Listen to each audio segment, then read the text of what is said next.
Kaushalendra, Jimmy, Sneha, Rajal, Divyansh, Nilay, Salma, Shreyas, Rishabh, Krish, Jay, Ansh, Ram Lakhan and Utsav. Welcome to the class. और हम लोग पढ़ रहे हैं मोशन। और आज मैंने व्हाट्सएप पे बताया था जेई और नीट के लिए अलग अलग, है ना, जेई और नीट के लिए। अभी तक मैं बेसिकली जेई का पढ़ा रहा था, नीट का मुझे नहीं पता था कि इतने बच्चे होंगे, है ना, या मुझे लगता था कि नीट के शायद बहुत कम बच्चे होंगे, 1 ही 2 बच्चे होंगे नीट के। ठीक है, तो जब बायो की क्लास शुरू हुई तब मुझे पता लगा कि नीट की भी बच्चे हैं। तो वो थोड़ा सा समझ लो, जेई और नीट में बहुत डिफरेंस है ना। जेई और नीट की फिजिक्स में जमीन आसमान का फर्क है। ठीक है, तो अभी तक जो नीट वाले जिनको थोड़ी सी प्रॉब्लम आ रही थी, नीट वाले बच्चों को, वो जेई के सवाल कर रहे थे। और जहां से नीट, जहां पर एक्चुअली में जो डिफरेंस है दोनों में, वो समझ लेना, जहां पर नीट की फिजिक्स खत्म होती है वहां पर जेई की फिजिक्स शुरू होती है। ये डिफरेंस है ना। तो वो अपना लास्ट वाला जो क्वेश्चन कर रहे थे, वो नीट के लास्ट वाले क्वेश्चन, डिफिकल्ट वाले क्वेश्चन कर रहे थे। तो नीट की और जेई की फिजिक्स में बहुत डिफरेंस है, ध्यान से सुन लो। नीट वाले तो स्पेशली, अब मैं इस चीज का ध्यान रखूंगा कि नीट, कौन सी चीज नीट के काम की है, क्योंकि एक ही क्लास लग रही है, तो कौन सी चीज नीट के काम की है या नहीं है। बाकी तुम्हारे लिए ऑप्शनल है कि करना है तो करो, नहीं करना है तो ना करो, मगर ये बता दूंगा कि कौन सी चीज नीट के लिए है। एक तो समझ लो, नीट की जो फिजिक्स है वो बहुत ज्यादा इजी है जेई के कंपैरिजन में। तुम ये समझ सकते हो कि जेई की 10 टाइम डिफिकल्ट है। या मेरा पहला स्टेटमेंट एकदम सही था कि नीट की फिजिक्स जहां पर खत्म होती है, जेई की फिजिक्स वहां से शुरू होती है। ठीक है, तो इतना डिफरेंस है। और दूसरा, अगर पेपर में देखोगे, नीट में फिजिक्स 1/4 पोर्शन आता है, यानी अगर 200 क्वेश्चन होंगे तो सिर्फ 50 क्वेश्चन जो है वो फिजिक्स के होंगे, यानी 1/4 होगी। और जेई में जो फिजिक्स होती है वो 1/3 होती है। यानी अगर सपोज करो, एज्यूम कर लो, अगर 100 क्वेश्चन है तो 1/3 क्वेश्चन है, 33 क्वेश्चन जो है, 36 ऐसे होता है, तो 36 क्वेश्चन जो है 1/3 क्वेश्चन फिजिक्स के होते हैं। तो जेई में एक तो 1/3 फिजिक्स आती है और नीट में 1/4 फिजिक्स आती है। तो ये डिफरेंस है। तो एक तो इजी भी है और दूसरा इंपॉर्टेंस भी थोड़ी सी कम है। तो कुछ बच्चों को, जो नीट वाले बच्चे थे, उनको प्रॉब्लम आ रही थी वो इस वजह से, क्योंकि वो नीट की फिजिक्स पढ़ ही नहीं रहे थे, वो जेई की फिजिक्स पढ़ रहे थे। ठीक है, बहुत सारे जो क्वेश्चन थे वो जेई के थे। हाँ, तो अब मैं एक्चुअली मैं बता दूंगा, होमवर्क दोनों का आज से मैंने सेपरेट कर दिया है। मैंने जेई का होमवर्क अलग कर दिया और नीट का, उसमें डिफरेंस पता लग गया होगा। नीट का होमवर्क, नीट में तो एक ही फॉर्मूला यूज करना है, नीट में तो आगे जाना ही नहीं है। ठीक है, वो नीट का होमवर्क था। हाँ, नीट के लिए कुछ काम, सर, तो अब तक जो आपने पढ़ाया है रहा था वो नीट के लिए नहीं, ऐसा कुछ नहीं है। जो पढ़ाया था वो नीट, एक्चुअली में निलय का आंसर देता हूं। एक्चुअली में दोनों का एक जो चीज है, एक जो बेसिक चीज है, कि दोनों का बेसिक सेम है, दोनों एनसीईआरटी पर बेस्ड है। नीट और जेई का जो एग्जाम है, दोनों का एग्जाम अब एनसीईआरटी पे बेस्ड है, दोनों एनसीईआरटी पर बेस्ड है। यानी जो, एक बात तुम सुन लो ध्यान से, जैसे यहां पर, और ध्यान से सुनना, सारी जाते थोड़ा सा कमेंट कम करके ध्यान से सुनो। एक्चुअली में जो 11th का फिजिक्स तुम पढ़ोगे, 11th का फिजिक्स जो पूरा 100% न्यूमेरिकल बेस्ड है, 11th में थ्योरी बिल्कुल नहीं है। 11th की फिजिक्स में 100% न्यूमेरिकल है। अगर तुमने एनसीईआरटी की किताब देखी होगी तो एनसीईआरटी में थ्योरी कहीं भी नहीं दे रखी है, मतलब जितने भी पीछे है सब न्यूमेरिकल क्वेश्चन है या लॉजिकल क्वेश्चन है। तो और दूसरा, एनसीईआरटी में तुम कुछ भी चीज रट नहीं सकते हो, तो रटने वाली कोई चीज नहीं है। इसीलिए शायद नील ने पूछा था, नोट्स वोट्स बनाने की कोई जरूरत नहीं है, क्योंकि सब लॉजिकल क्वेश्चन है।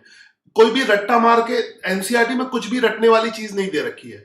वो रेफरेंस बुक बताते हैं, वो फालतू की उसमें क्वेश्चन आंसर रटाते हैं जैसे कुछ, मगर एनसीईआरटी बिल्कुल प्रेफर नहीं करता कि किसी चीज को रटो, हर चीज को समझो। तो उसके सारे के क्वेश्चन समझ पर बेस्ड है, तो उसका एक भी क्वेश्चन रटने वाला नहीं है एनसीईआरटी में। एनसीईआरटी बिल्कुल भी रटने वाली किताब नहीं है। जबरदस्ती अगर रटोगे तो नुकसान होगा, क्योंकि उसमें अगर किसी ने एनसीईआरटी पढ़ी है तो पूरा लॉजिकली समझाया हुआ है, उसी पैटर्न में ले रहा हूं मैं ना। सुनो ध्यान से कि अब जो है वो दोनों का बेस सेम है। तो मैंने अब तक जो पढ़ाया है उसका जो जो क्वेश्चन प्रैक्टिस कराए हैं, जो पढ़ाया वो अलग बात है, एक पढ़ाने वाला सेक्शन है, पढ़ाने वाला तो सारा काम का है। जो मैंने क्वेश्चन प्रैक्टिस कराए हैं उसमें से 90% क्वेश्चन वो जेई के लिए है। तो मैंने अब तक जो लिया है उसमें क्वेश्चन प्रैक्टिस का सेशन अगर छोड़ दो तो दोनों के काम का है।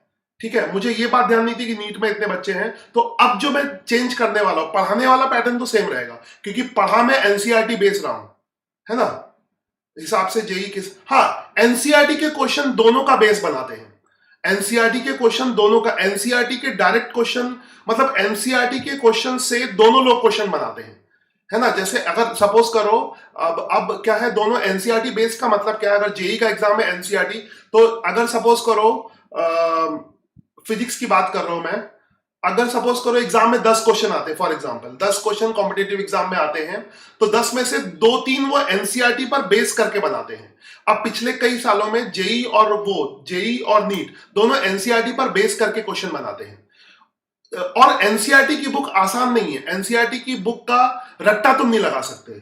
तो यहां से जो रटने की कैपेसिटी, जो भी अगर जैसे जो रटने की कैपेसिटी चलती है, पहले गुजरात बोर्ड में चलती थी, वो किताब को रट्टा लगाते थे हर क्लास में, तो वो किताब, क्योंकि अब गुजरात बोर्ड में भी एनसीईआरटी की बुक आ गई है, तो एनसीईआरटी बुक का ड्रॉबैक है उसकी एक भी लाइन तुम रट नहीं सकते, इसलिए बहुत दिक्कत आती है जो नए पैटर्न के हिसाब से जो गुजरात बोर्ड के बच्चों को, जो क्योंकि उसमें रट नहीं सकते।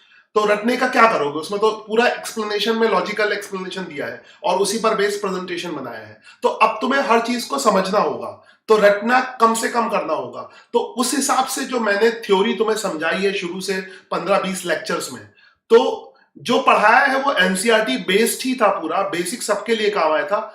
मगर जो क्वेश्चन प्रैक्टिस कराए हैं, तो तुम छोड़ सकते हो क्वेश्चन, ठीक है। पुराने लेक्चर में जो क्वेश्चन मैंने प्रैक्टिस कराए हैं, जो प्रैक्टिस सेशन में क्वेश्चन प्रैक्टिस कराए हैं, वो डिफिकल्ट है बस, है ना। जो एग्जाम्पल लिए हैं समझाने के लिए, जो थ्योरी समझाने के लिए मैंने एग्जाम्पल लिए हैं, ऐसे समझ लो जो तुमसे पूछा है वो डिफिकल्ट है, जो मैंने लिए हैं क्वेश्चन वो थ्योरी समझाने के लिए वो आसान है। तो तुम पुराने वीडियो से अगर रेफर करना होगा, तो जो प्रैक्टिस सेशन के जो उस तरह से जो इसमें आते हैं ना क्वेश्चन, मैं दिखा रहा हूं, जो मेरे क्वेश्चन बैंक में आते हैं, देख रहे हो क्वेश्चन बैंक दिखाता हूं, इसमें जो क्वेश्चन आते हैं, तो इसमें मुश्किल से, मतलब यू कैन से कि 90% क्वेश्चन जो है वो जेई के हिसाब से थे, 90% क्वेश्चन जेई के हिसाब से थे, तो जिसको नीट वालों से मतलब नहीं था। तो अब मैंने प्लान किया है कि जैसे प्रैक्टिस सेशन में शुरू के जो क्वेश्चन है वो नीट के हिसाब से होंगे, 4-5 क्वेश्चन, है ना। और मैं जहां भी होगा क्वेश्चन जो लूंगा तो बता दूंगा कि ये नीट के हिसाब से है और एक जेई के हिसाब से है। नीट और जेई का सिलेबस सेम है, बस क्वेश्चन का पैटर्न डिफरेंट है, ठीक है। अब मैं कमेंट पढ़ता हूं, एक मिनट, कमेंट पढ़ता हूं। ये कमेंट को, तो नीट वाले बच्चों को जो दिक्कत आ रही है तो वो आज से खत्म हो जाएगी। मैं स्पेशली बता दूंगा कि ये नीट का है या नहीं है। थ्योरी दोनों की सेम है, थ्योरी तो मैं एनसीईआरटी बेस्ड पढ़ाता हूं, और आज से एनसीईआरटी बेस्ड भी होमवर्क देना शुरू करूंगा, ठीक है। आज से एनसीईआरटी के क्वेश्चन, या कल से, मतलब आज से ही शुरू कर दूंगा। होमवर्क में तुम्हें एनसीईआरटी के क्वेश्चन करने हैं या एनसीईआरटी रीड करनी है, और एनसीईआरटी के अलावा कोई बुक फॉलो नहीं करनी है, कोई नोट्स नहीं बनाने हैं। नोट्स का कोई फायदा नहीं है क्योंकि हिस्ट्री नहीं है। क्योंकि मैं जो, ध्यान से सुनना, नीट में भी हालांकि ऐसा ही होगा कुछ हद तक, नीट के एग्जाम में क्वेश्चन रिपीट नहीं, पुराने क्वेश्चन रिपीट नहीं होते, है ना, या जेई के एग्जाम में तो बिल्कुल भी नहीं होते। नीट में भी इतने ज्यादा, अगर 2-4-5 रिपीट हो जाए तो बाई चांस की बात है, तो हमेशा नए क्वेश्चन आते हैं। तो नए क्वेश्चन करने के लिए तुम्हारे कंसेप्ट क्लियर होने चाहिए, ठीक है। तो मैं जो क्लासरूम में, यहां पर पैटर्न का डिफरेंस समझना कि अभी तक को क्या डिफरेंस था। नॉर्मली जो स्कूल में क्लास चलती है, तुम पूछते हो कि सर, स्कूल के टीचर से पूछते हो सर इंपॉर्टेंट क्या है, इंपॉर्टेंट क्वेश्चन बताओ, वही क्वेश्चन एग्जाम में, मतलब टीचर ने जो क्वेश्चन क्लास में करा दिए होते हैं वही एग्जाम में पूछता है, या टीचर वही फेमस होता है जो इंपॉर्टेंट क्वेश्चन बताता है कि बोर्ड में ये वाला इंपॉर्टेंट है, ये वाला इंपॉर्टेंट है। मगर जेई नीट की तैयारी करते हैं तो उसमें पुराने क्वेश्चन नहीं आते, बहुत कम आते हैं। तो जेई नीट की तैयारी ऐसे करनी चाहिए, और ऐसे मैं करवा रहा हूं। मैं कोई भी क्वेश्चन जो एक बार करवा दिया उसको दोबारा नहीं करवाता, भूल जाओ, फिर नया क्वेश्चन दूंगा। तुम्हें नया नया क्वेश्चन करना आना चाहिए। हाँ, डिफिकल्ट और इजी हो सकता है, बट नया क्वेश्चन एक बार कर लिया खत्म, फिर तुम्हें नया क्वेश्चन दूंगा।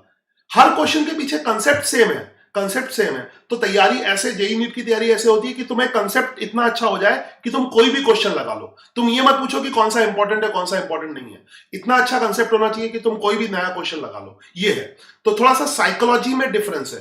मैं अगर फास्ट हूं तो मुझे स्लो कर देना, थोड़ा सा साइकोलॉजी में डिफरेंस है। ठीक है, हम कुछ भी रटते नहीं है, एक बार क्वेश्चन जो हमने कर लिया वो कर लिया, फिर तुम्हें नया क्वेश्चन दूंगा। और जब भी मेरी क्लास में जब भी मैं कोई पुराना क्वेश्चन कराने लगूं जो मैंने पहले कराया है, तो मुझे मना कर देना कि ये क्वेश्चन पहले कर चुके हैं। तो हमेशा तुम्हें, और ना मैं टेस्ट में कोई पुराना क्वेश्चन देता हूं, सब जगह नया क्वेश्चन होगा, हमेशा नया क्वेश्चन होगा, बस जो लेवल का है उसका डिफरेंस होगा। ठीक है, अब एक एक करके कमेंट पढ़ता हूं और आंसर देता हूं। आज मैं यही सेशन करता हूं। ये मुझे नहीं पता था एक्चुअली में कि नीट में इतने बच्चे हैं, तो मैं नीट को पहले ही बैलेंस कर देता। तो पुराने में क्या होता है, याद रखना, पुराने में पुराना थ्योरी पूरा पढ़ना है पुराने वीडियोस में, और जो क्वेश्चन प्रैक्टिस कराए हैं इस तरह से, जो ऐसे ऐसे आया होगा, वो सब जेई के क्वेश्चन है। ठीक है, नीट के उसमें से एक आध क्वेश्चन ही होंगे। तो अब मैं स्पेशली बता दूंगा कि ये नीट में आ सकता है, ये नीट में नहीं आ सकता है। जैसे आज से मैंने शुरू कर दिया, मैंने व्हाट्सएप पे होमवर्क दिया, जेई का अलग दिया। जो पहले होमवर्क दिया था उस पर जेई लिखा था, जो दूसरा इजी वाला होमवर्क था वो नीट का होमवर्क था। ठीक है, तो नीट बहुत इजी है जेई के कंपैरिजन में, फिजिक्स बहुत इजी है, केमिस्ट्री में थोड़ा सा कॉमन हो सकता है, वो पता नहीं, वो केमिस्ट्री वाले सबसे पूछ लेना। मगर जेई और नीट में ये डिफरेंस है, जो मैंने फिर से कहा कि नीट जहां पे खत्म होता है, जेई वहां से शुरू होता है, जेई के क्वेश्चन वहां से शुरू होते हैं, तो थोड़ा बहुत हो जाएगा। यानी जो नीट का मोस्ट डिफिकल्ट क्वेश्चन होगा वो जेई का सबसे आसान क्वेश्चन होगा। तो जेई में जो सबसे आसान क्वेश्चन कराऊंगा वो नीट के काम का है, वो मैं बता दूंगा। ठीक है, चलो अब मैं कमेंट पढ़ता हूं तुम लोगों के, जो भी है डाउट आज क्लियर कर लें, आज के बाद कोई डाउट नहीं होनी चाहिए। अटेंडेंस के बाद जो कमेंट बोला है, कमेंट मिटाना नहीं, मैं आराम से कमेंट का आंसर दे रहा हूं। No problem, we will try to solve JEE question. तुम्हारी मर्जी, मैं नीट वालों को नहीं बोलूंगा कि जेई के क्वेश्चन सॉल्व करो, बाकी तुम्हारी मर्जी है सॉल्व करने को, सॉल्व करना। मैं जो क्वेश्चन है, जैसे जो मैंने कहा प्रैक्टिस सेशन में, शुरू में 4-5 क्वेश्चन मैं नीट के लेवल के ले लूंगा, फिर बाद में जेई के लेवल के लूंगा। तो स्पेशली बता दूंगा ये जेई का है, तुम्हारी मर्जी है, करना है करो, नहीं करना है नहीं करो, मगर उससे फिर डिमोरलाइज नहीं हो जाओ। कोई नीट का बच्चा अगर जेई के क्वेश्चन नहीं कर पाता है तो क्या जरूरत है, करने की जरूरत नहीं है, वो तैयारी नहीं जेई की कर रहा तो क्या फायदा है ना। तो अगर कोई बच्चा, जैसे किसी को जेई के क्वेश्चन, नीट के जो बच्चे थे, मैंने जो क्वेश्चन कराए थे ऑब्जेक्टिव, वो उनसे नहीं हो रहे तो कोई बात नहीं, वो तो है ही नहीं नीट के क्वेश्चन, नीट के क्वेश्चन तो बहुत आसान होते हैं। ठीक है, तो मैं नीट के क्वेश्चन बता दूंगा, नीट के तो बहुत ईजी होते हैं। अच्छा, नील पटेल एनसीईआरटी के क्वेश्चन नीट के हिसाब से, जेई के हिसाब से, हाँ नील पटेल एनसीईआरटी के क्वेश्चन दोनों के हिसाब से हैं। एनसीईआरटी में जितने भी क्वेश्चन दिए हुए हैं वो बेसिक क्लियर करने के बाद, वो रटे नहीं जा सकते, वो बेसिक क्लियर करने के बाद हो जाते हैं, सिर्फ बेसिक क्वेश्चन दिए हैं। जैसे मैं कुछ शुरू में बेसिक क्वेश्चन लेता हूं ना, एकदम बेसिक समझाने के लिए, जैसे कल मैंने एक क्वेश्चन लिया था, ये ऊपर जाता है, तो एनसीईआरटी में सिर्फ बेसिक क्वेश्चन दिए हुए हैं। तो बेसिक दोनों के लिए इंपॉर्टेंट होता है, जेई और नीट के लिए। डायरेक्ट एनसीईआरटी से, एकदम एनसीईआरटी का क्वेश्चन जो है डायरेक्ट ना तो जेई में आएगा ना नीट में आएगा, एनसीईआरटी से बेसिक। एनसीईआरटी में पूरा ऐसे क्वेश्चन दिए हुए हैं कि बच्चा बेसिक क्लियर कर ले। एनसीईआरटी का सिर्फ एक ही एम है कि तुम अपने बेसिक्स क्लियर कर लो, ताकि तुम कोई भी कंपटीशन दे दो। तो बेसिक्स देखो, चाहे नीट का क्वेश्चन हो चाहे जेई का क्वेश्चन हो, बेसिक कंसेप्ट सेम रहता है। बाकी मैथमेटिकली जेई के क्वेश्चन थोड़े डिफिकल्ट होते हैं। तो लक्ष्य के एग्जाम जो स्कूल में होंगे, उसके पेपर कैसा होगा? स्कूल के एग्जाम की ये नील के बहुत सारे क्वेश्चन है, आंसर देता हूं तो आंसर ना।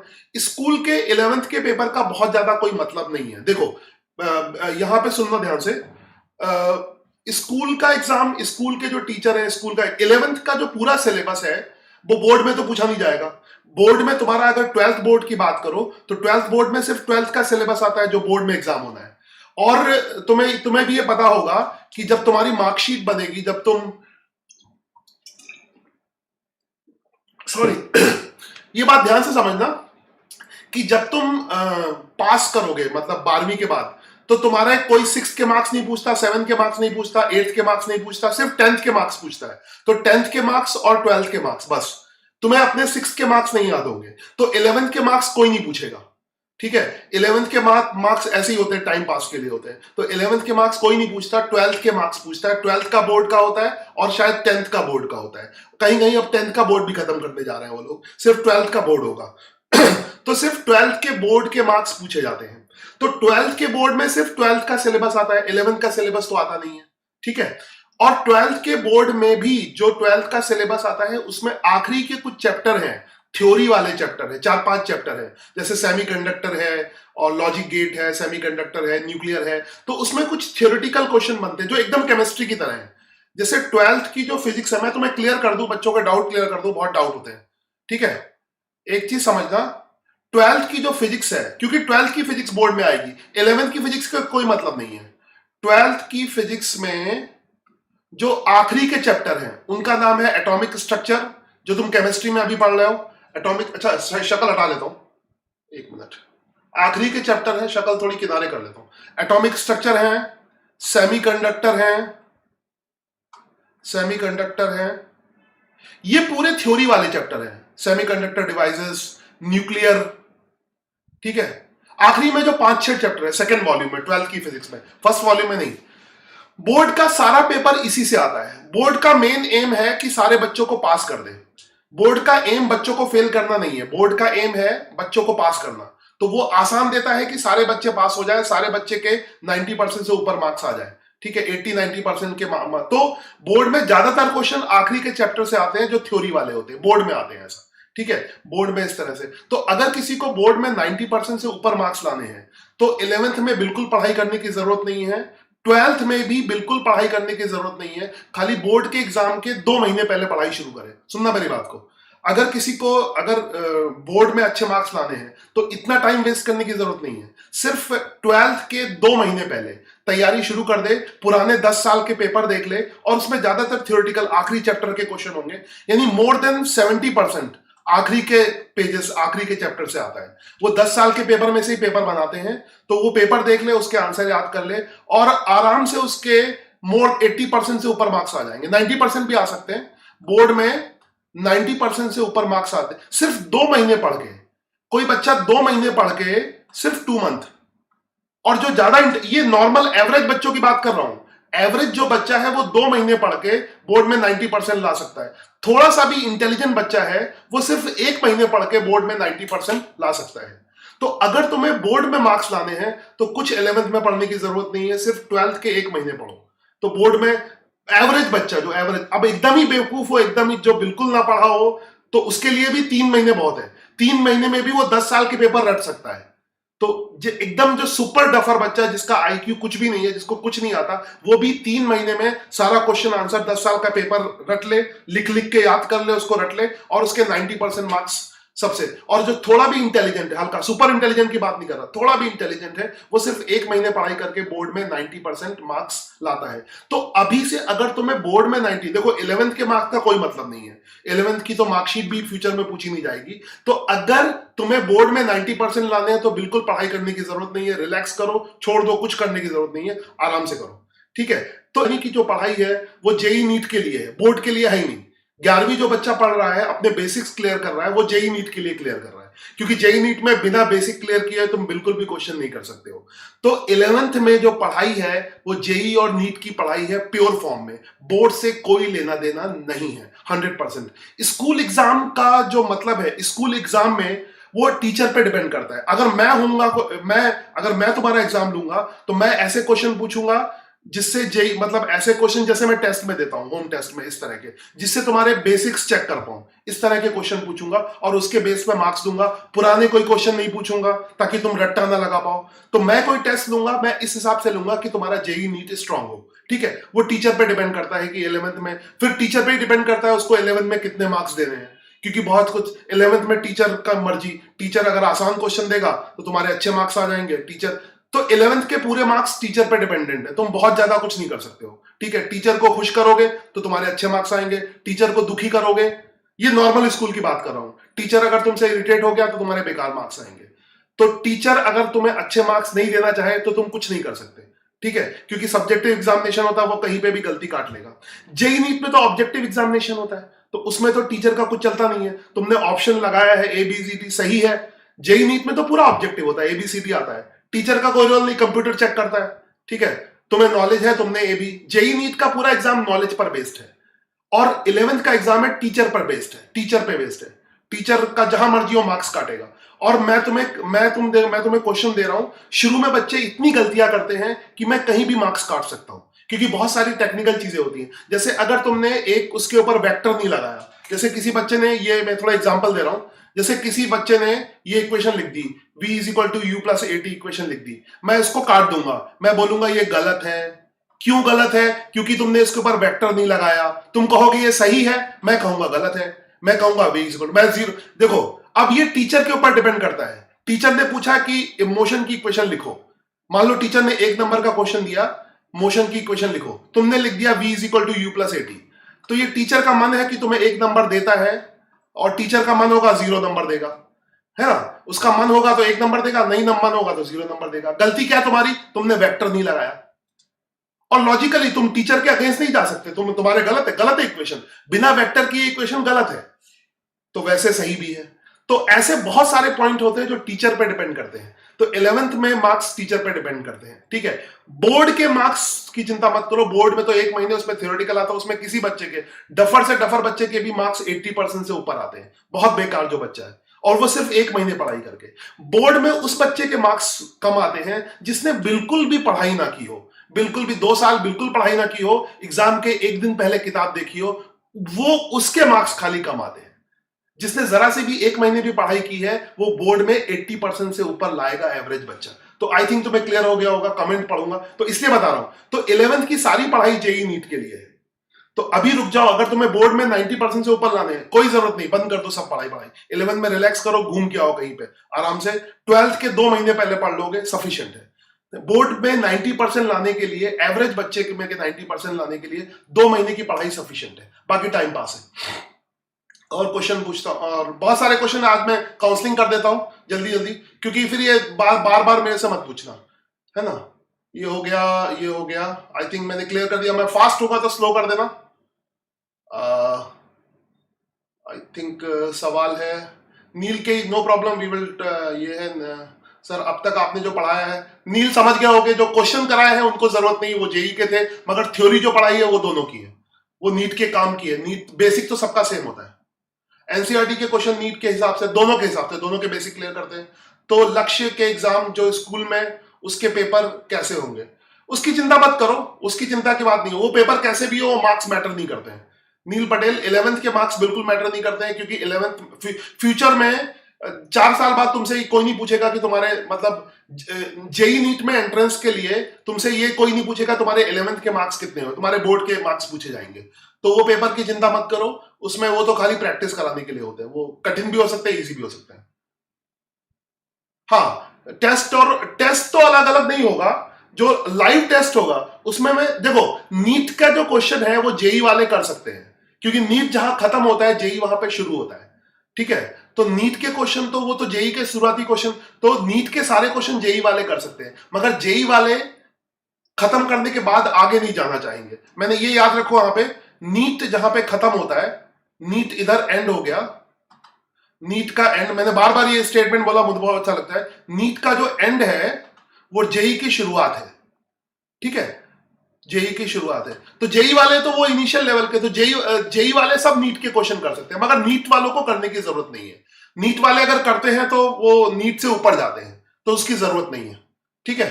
तो जेई वाले तो शुरू के क्वेश्चन जो मैं नीट वाले के हिसाब से दूंगा, 2-4 क्वेश्चन, फिर मैं बोल दूंगा कि अब नीट वाले के हिसाब से नहीं दे रहा हूं, अब जेई के हिसाब से दे रहा हूं। वो डिफरेंशिएशन और इंटीग्रेशन दोनों नीट और जेई के लिए। हाँ नील, तुमने देख लिया होगा ना, मैंने पेपर दिया ना, इंटीग्रेशन के क्वेश्चन दिए ना तुम्हें होमवर्क में, तो वो जो नीट के हिसाब से थे उसमें भी तो इंटीग्रेशन था। तो डिफरेंशिएशन इंटीग्रेशन तो दोनों के लिए बहुत इंपॉर्टेंट है, और स्पेशली नील के लिए स्पेशल आंसर है, स्पेशली बायो वालों के लिए जो मैंने डिफरेंशिएशन इंटीग्रेशन पढ़ाया है, बायो वालों के लिए मैंने पहले बोला था। मैथ्स वाले तो अगले साल पढ़ भी लेंगे, तो मैथ्स वाले जब पढ़ लेंगे तब क्वेश्चन लगा लेंगे रिवाइज करते समय, मगर बायो वालों को जो डिफरेंशिएशन इंटीग्रेशन वेक्टर पढ़ने का मौका नहीं मिलेगा। तो ये समझ सकते हो मैंने इतना लंबा बायो वालों के लिए पढ़ाया। जब मैं नीट वालों को बेसिक मैथ पढ़ाता हूं तो और लंबा जाता है, उसमें और बेसिक कराने पड़ते हैं, क्योंकि उन लोगों को तो दोबारा पढ़ना ही नहीं है, उनको और बिना बेसिक मैथ के तुम्हें फिजिक्स समझ ही नहीं आएगी, ठीक है।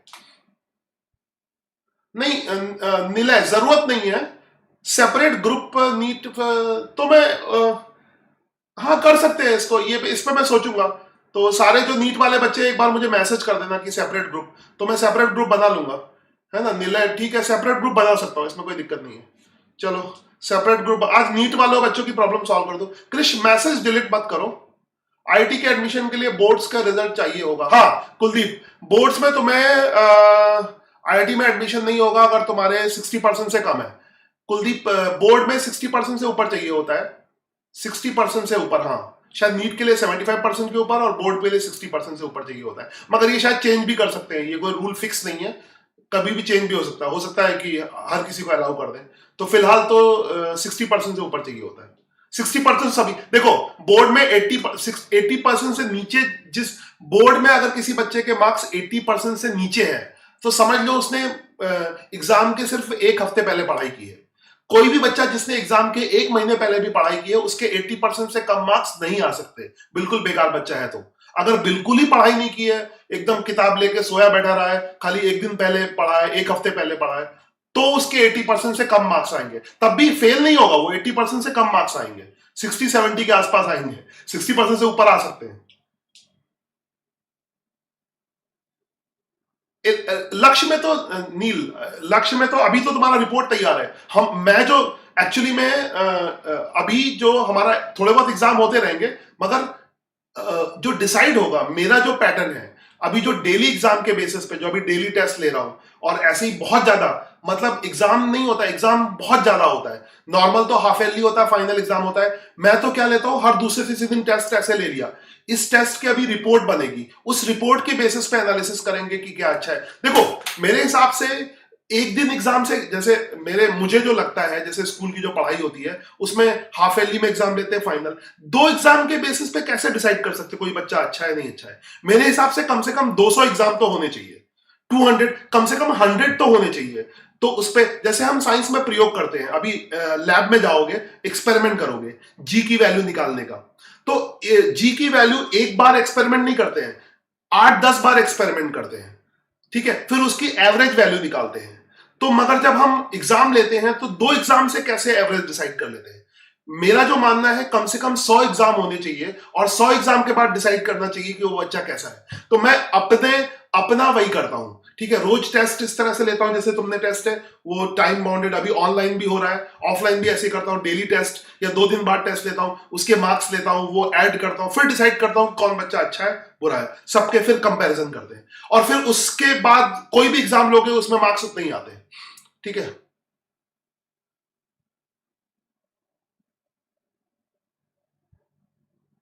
आज काउंसलिंग सेशन ही हो गया कुलदीप, आईआईटी में एडमिशन के लिए। हाँ नील, बट इन मेडिकल में एडमिशन के लिए नीट के हिसाब से होगा तो student have to only pass 12th board. हाँ, 12th में 75% से ऊपर होने चाहिए नीट में। तो 12th बोर्ड के मार्क्स ही मैटर करते हैं। 10th के मार्क्स वो देखते ही नहीं है, 11th के मार्क्स से कोई मतलब नहीं है, समझ गए। लक्ष्य एग्जाम नील पर इसका भी आंसर हो गया, जो स्कूल में होगा। हाँ, स्कूल में तो बहुत सारे एग्जाम होंगे, स्कूल में जैसा बताओगे वैसा एग्जाम ले लेंगे। स्कूल में ऑब्वियसली तब तक तो इससे पहले इतने एग्जाम ले चुके होंगे कि स्कूल का एग्जाम तुम्हारे लिए मैटर नहीं करेगा। जेई नीट का जो बच्चा तैयारी कर रहा है उसके लिए स्कूल के एग्जाम में इजी क्वेश्चन बहुत डिफिकल्ट नहीं होंगे, तो उससे पहले इतने ज्यादा एग्जाम होंगे, वो एग्जाम में तुम्हें टेंशन लेने की जरूरत ही नहीं है।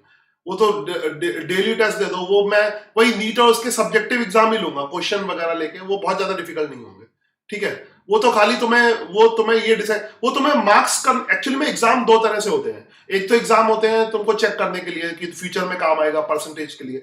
एक एग्जाम होता है इंप्रूवमेंट के लिए, एग्जाम के बाद बच्चा इंप्रूव करता है, ठीक है। तो तुम्हारा जो 11th का एग्जाम है वो तुम्हें इंप्रूव करने के लिए है, तुम्हारे मार्क्स के लिए इंपॉर्टेंट नहीं है। हम तुम्हें 100% मार्क्स, 11th में कोई भी स्कूल बहुत ज्यादा मार्क्स नहीं देता, 80% 90% नहीं देता, क्योंकि अगर इतने मार्क्स दे देगा तो बच्चा पढ़ना छोड़ देगा। तो हम लोग जानबूझ के कम मार्क्स देते हैं और थोड़ा डिफिकल्ट पेपर बता दें कि उसके मार्क्स कम आए, ताकि वो पढ़े और बोर्ड में अच्छे मार्क्स लाए।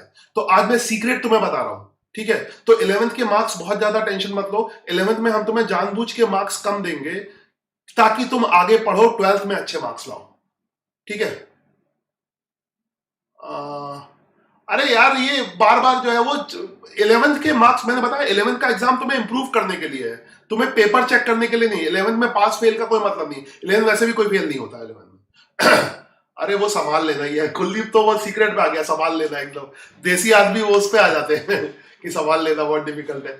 अरे एग्जाम का मतलब ये करप्शन है एग्जाम का, एक्चुअली में यही एजुकेशन सिस्टम का यही करप्शन है कि टीचर जो है बता दे कि कौन से क्वेश्चन आने वाले हैं, बच्चा उसी को रट ले। बच्चा लर्न नहीं करना चाहता, हमें तुम्हें लर्न सिखाना है, चीजों को सिखाना। एग्जाम सिखाने के लिए, एग्जाम ये देखने के लिए तुम सीख पाए हो नहीं सीख पाए हो। एग्जाम करप्शन के लिए नहीं है कि एग्जाम के क्वेश्चन पता करो कौन से इंपॉर्टेंट है कौन से, इसलिए एग्जाम के मार्क्स हमेशा मैटर नहीं करते, एग्जाम से तुमने कितना सीखा है वो मैटर करता है। इसीलिए मैं बहुत ज्यादा एग्जाम लेता हूं, ठीक है। और बोर्ड में तो वैसे ही, बोर्ड में टेंशन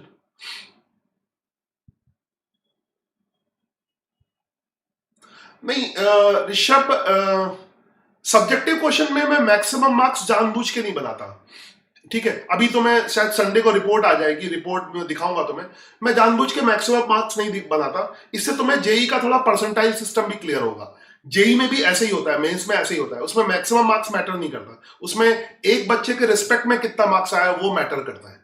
जेई में जो मेंस, हालांकि एग्जैक्ट पैटर्न नहीं है, मेरा थोड़ा डिफरेंट है, जेई मेंस का भी कुछ हद तक ऐसे ही पैटर्न है। जेई मेंस में पेपर डिफिकल्ट आया या नहीं आया उससे कोई मतलब नहीं है।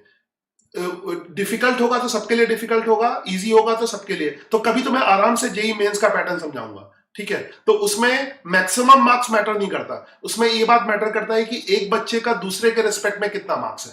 जैसे सपोज करो कभी पेपर डिफिकल्ट आ गया तो सभी के मार्क्स कम आएंगे। तो किसी बच्चे के मान लो 100 नंबर का पेपर है, तो किसी बच्चे का सपोज करो मैक्सिमम मार्क्स 60 आता है, तो तुम्हारे उसके रिस्पेक्ट में कितने मार्क्स हैं, 60 के रिस्पेक्ट में कितने हैं, वो मैटर करेंगे। जबकि तुम्हारे मार्क्स, एक्चुअल मार्क्स मैटर नहीं करेंगे, तुम्हारे वो मार्क्स मैटर करेंगे जो उस क्लास में हाईएस्ट बच्चा लाता है। तो तुम उस बच्चे के रिस्पेक्ट में कितना आगे और पीछे हो। ये सिस्टम ज्यादा अच्छा लगता है, क्योंकि टीचर अगर पेपर डिफिकल्ट बना दे तो किसी बच्चे के मार्क्स नहीं आएंगे। मैं ऐसा पेपर बना सकता हूं कि बच्चे के 100 में से 20 नंबर भी ना आ पाए, और ऐसा पेपर भी बना सकता हूं कि बच्चे के 100 में से 100 नंबर आ जाए। ये तो टीचर के ऊपर डिपेंड करता है ना, कि एक पेपर वो कठिन बना दे तो बच्चे के 100 में से 20 नंबर आ जाए, एक पेपर वो इजी बना दे तो 100 में से 100 नंबर आ जाए, ठीक है। तो ये मैटर नहीं करता कि बच्चे के कितने मार्क्स आते हैं, ये मैटर करता है कि उसमें से किसी बच्चे ने कितने मार्क्स लाए हैं। तो 100 में से अगर किसी बच्चे ने 30 मार्क्स लाए हैं, पेपर डिफिकल्ट है, और तुम्हारे कितने मार्क्स हैं, तो तुम्हारे 30 के रिस्पेक्ट में कितने मार्क्स हैं। तो जेई ऐसे ही जज करता है कि जो सबसे अच्छा बच्चा है उसके कितने मार्क्स है, 30 है, तो तुम्हारे तो 100 मार्क्स का पेपर नहीं हुआ, वो 30 मार्क्स का हो गया। तो 30 में तुम्हारे 29 है, 28 है, तो वो हाईएस्ट जो बच्चा मार्क्स है उसके रिस्पेक्ट में देखते हैं, ठीक है। नीट में भी 1 मिनट सर, आप जो सब्जेक्टिव क्वेश्चन देंगे उसमें मैक्सिमम मार्क्स, हाँ नहीं मैक्सिमम, इसीलिए मैं मैक्सिमम मार्क्स की लिमिट नहीं करता। मुझे किसी बच्चे का थोड़ा सा और अच्छा लग गया तो और अच्छे मार्क्स देता हूं।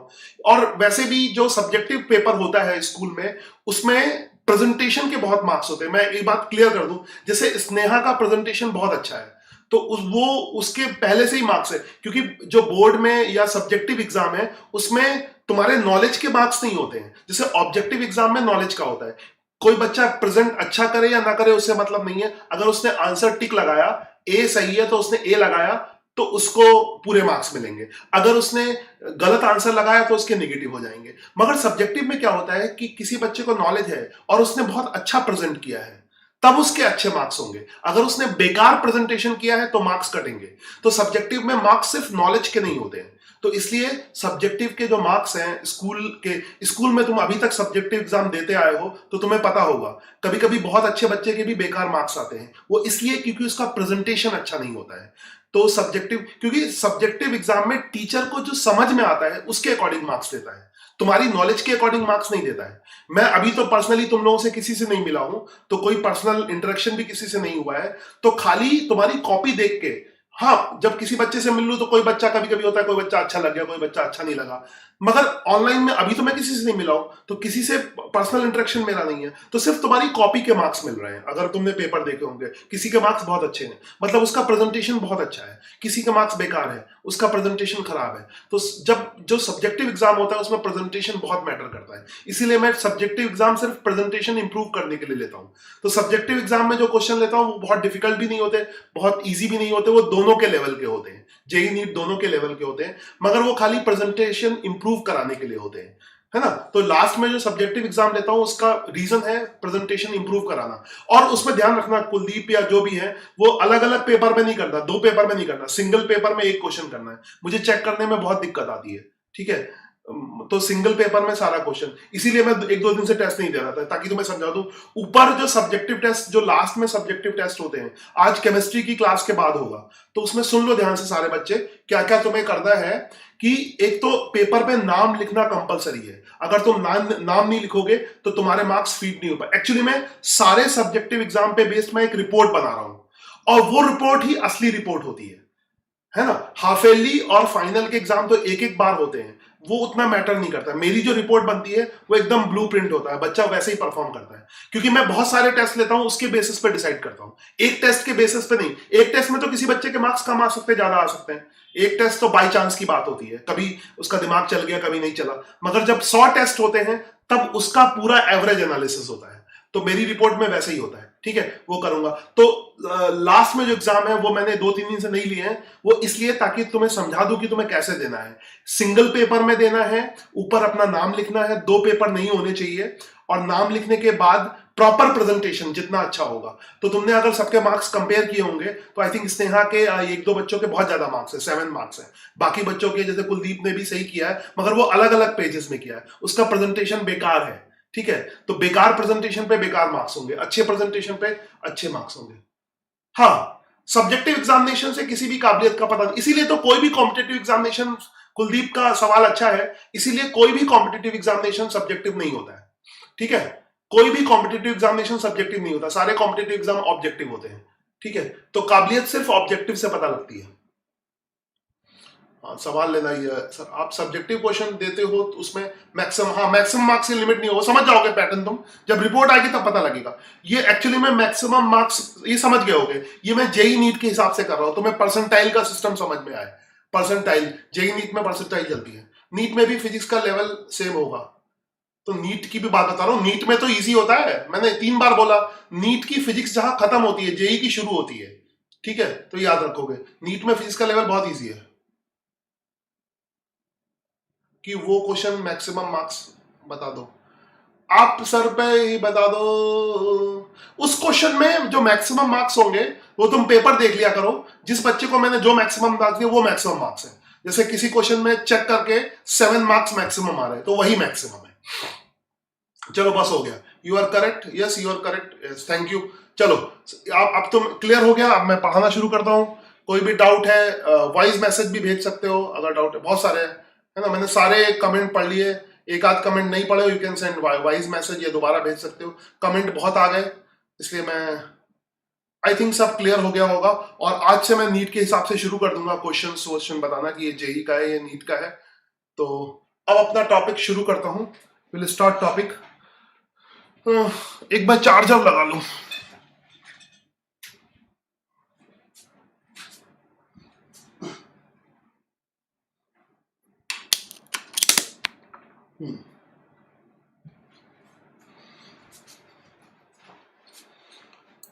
यस, तो अब टॉपिक शुरू करता हूं। आज अब जो टॉपिक है, तो अब नीट वालों को मुझे लगता है कोई दिक्कत नहीं आएगी, तो उन्हें वो क्वेश्चन नहीं सॉल्व करने जो मैं बता दूंगा, तो वो डिमोरलाइज नहीं होंगे। आई थिंक यही प्रॉब्लम आ रही थी, क्वेश्चंस में प्रॉब्लम आ रही थी, थ्योरी में तो नहीं आएगी।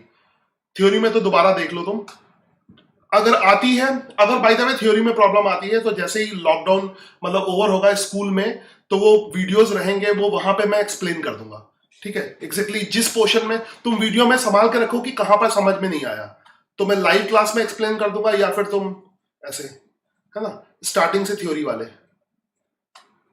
और बाद में तुम्हें बता दूंगा लाइव क्लास में कि कौन सा क्वेश्चन, जैसे पुराने वीडियो में भी, कौन सा क्वेश्चन नीट के लायक है या नहीं है।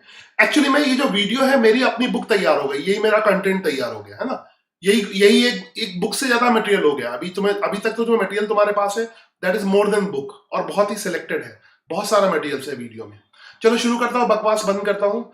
तो आज का टॉपिक था, कल मैंने मोशन अंडर ग्रेविटी की बात की थी, ठीक है, कल मैंने मोशन अंडर ग्रेविटी की बात की थी। आज मैं उसके कुछ क्वेश्चन लूंगा, और कुछ मैं आज से एनसीईआरटी का होमवर्क भी शुरू कर दूंगा, या तो मैं डायरेक्ट दे दूंगा या व्हाट्सएप पे इमेज पोस्ट कर दूंगा, जैसे भी कर लेना, नंबर लिख दूंगा, ठीक है। तो आज का जो टॉपिक है वो मोशन अंडर ग्रेविटी के कुछ सवाल और हैं, अंडर ग्रेविटी पे जो मोशन है। कल हम लोग ग्राफ डिस्कस करेंगे, कल का दिन हम बेसिकली ग्राफ्स पे डिटेल में देंगे, ग्राफिकल क्वेश्चन करेंगे। तो कल मैंने प्रेजेंटेशन किया था, तो आज मैं क्वेश्चन करता हूं,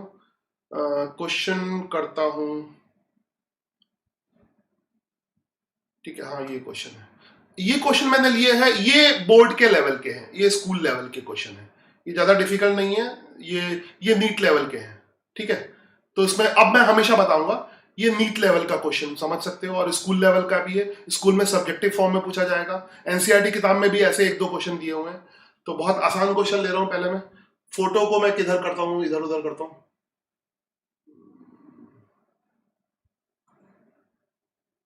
जल्दी से जल्दी पैटर्न वही रहेगा, जल्दी से जल्दी आंसर दो, ठीक है, फटाफट आंसर दो। आसान आसान क्वेश्चन है। A ball is projected with velocity 10 metre per second. थोड़ा और किनारे हो जाता हूं, आई थिंक इतना सफिशिएंट है। अब लॉक कर देता हूं। चलो चलो अब ध्यान से देखो। A ball is projected with velocity 10 metre per second in upward direction from height 20 metre. Time taken to come the ground, find the total distance. ये नीट के लिए भी है और जेई के लिए भी है। This is for NEET. है, नीट वालों को स्पेशली बता दूंगा कि ये नीट के लिए नहीं है। और इस तरह के 2-3 क्वेश्चन एनसीईआरटी में भी दिए हुए हैं। तो फटाफट अगर कर सकते हो तो फटाफट कमेंट करो, मैं तब तक डायग्राम बनाता हूं, ठीक है।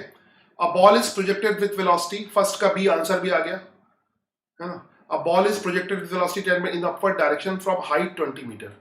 तो एक तो मैं टॉवर बना के दिखाता हूँ, टॉवर होगा मेरे पास, तो मैं टॉवर बना, तब तक मैं टाइम पास करता हूँ, तुम लोग तब तक क्वेश्चन करो, तब तक कमेंट करो, तब तक मैं टाइम पास करूँ।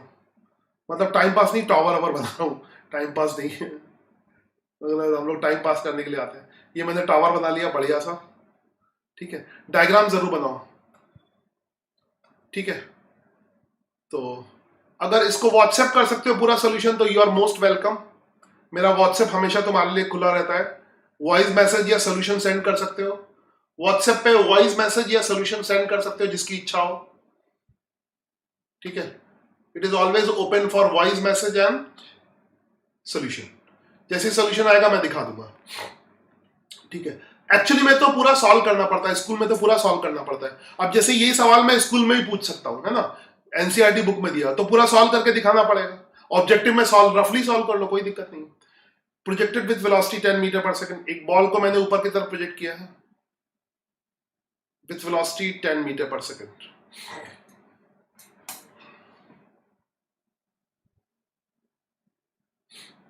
ठीक है।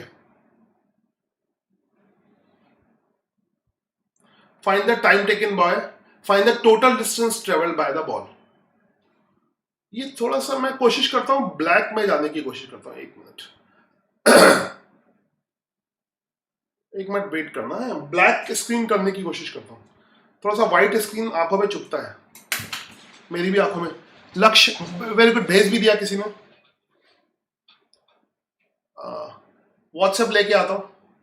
पैटर्न तो जबरदस्त हो गया अपने।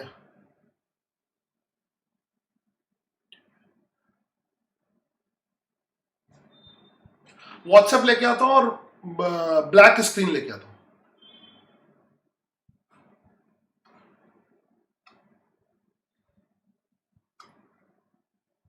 ये वॉइस मैसेज आया किसी का, एक मिनट वॉइस मैसेज का एक्सपेरिमेंट करता हूं, एक सेकेंड।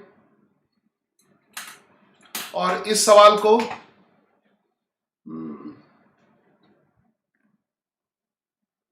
ऐसे ही रहने देता हूं।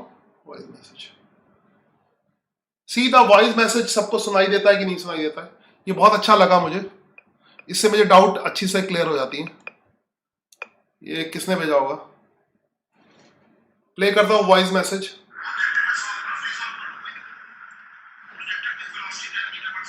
जब 10 मीटर पर सेकंड की स्पीड है तो हाइट 20 मीटर है, तो ऊपर से नीचे आने में कम से कम 2 सेकंड तो लगेंगे।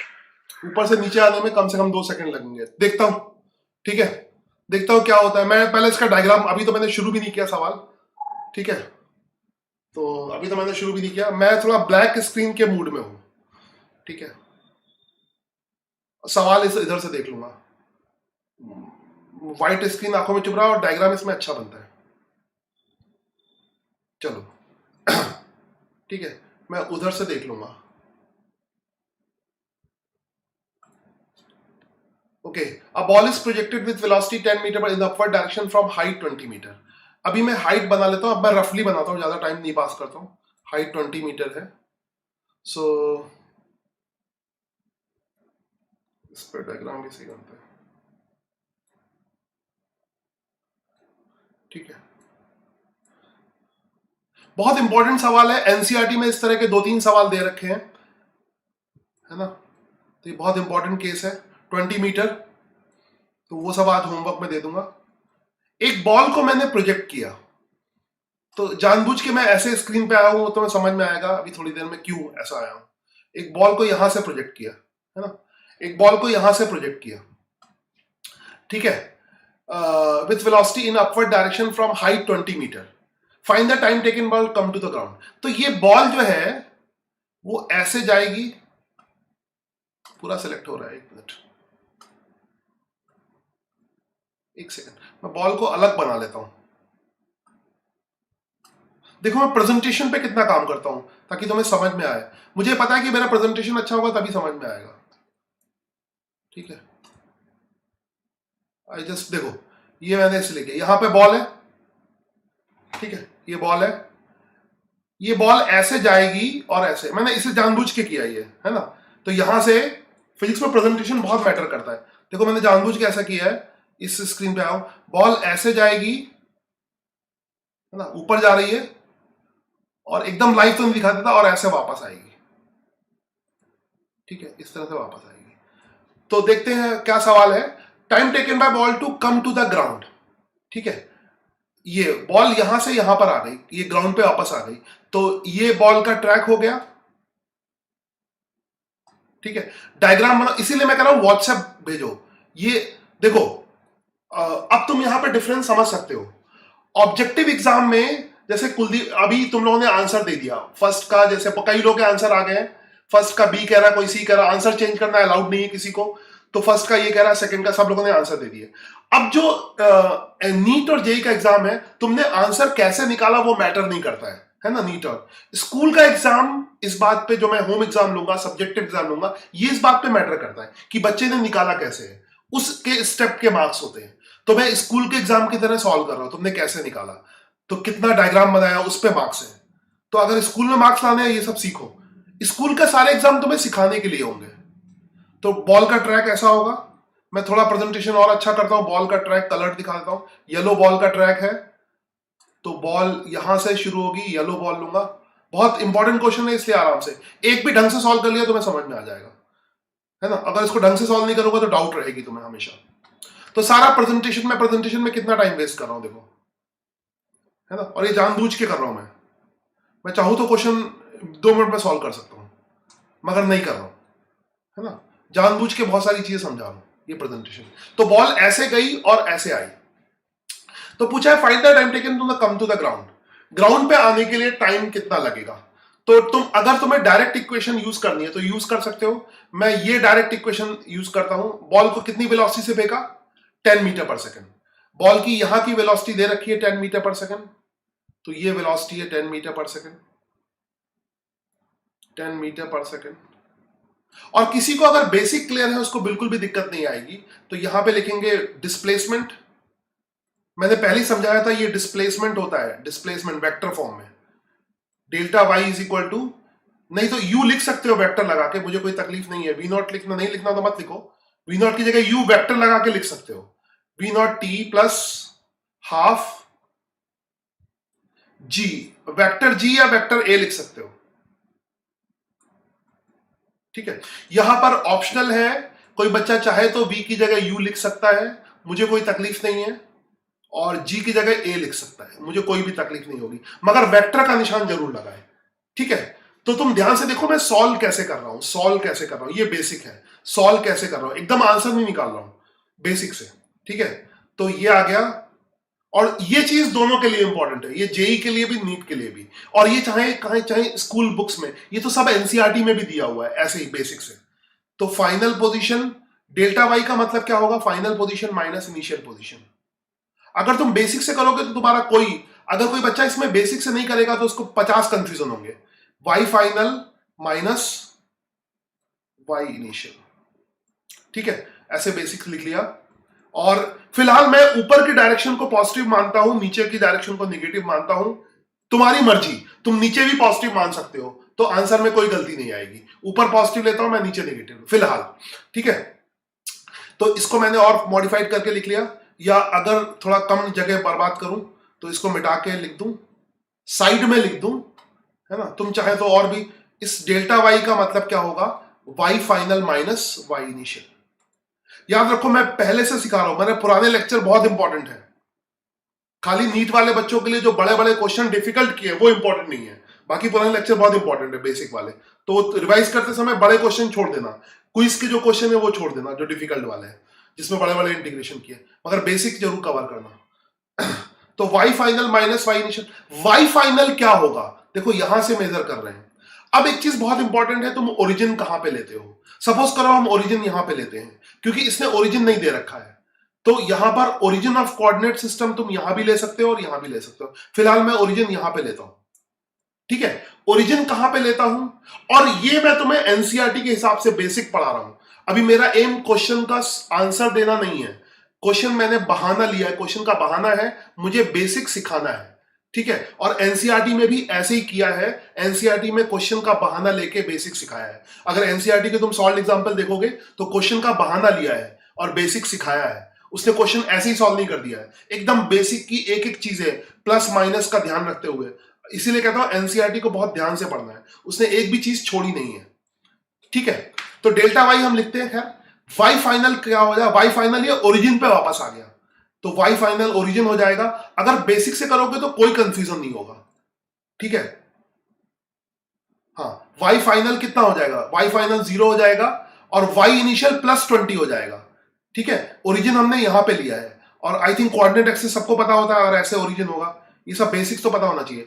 वाई फाइनल क्योंकि यहां पे वापस आ गया, वाई इनिशियल कितना हो गया है ना, माइनस वाई इनिशियल है +20। एक एक बात को ध्यान देना,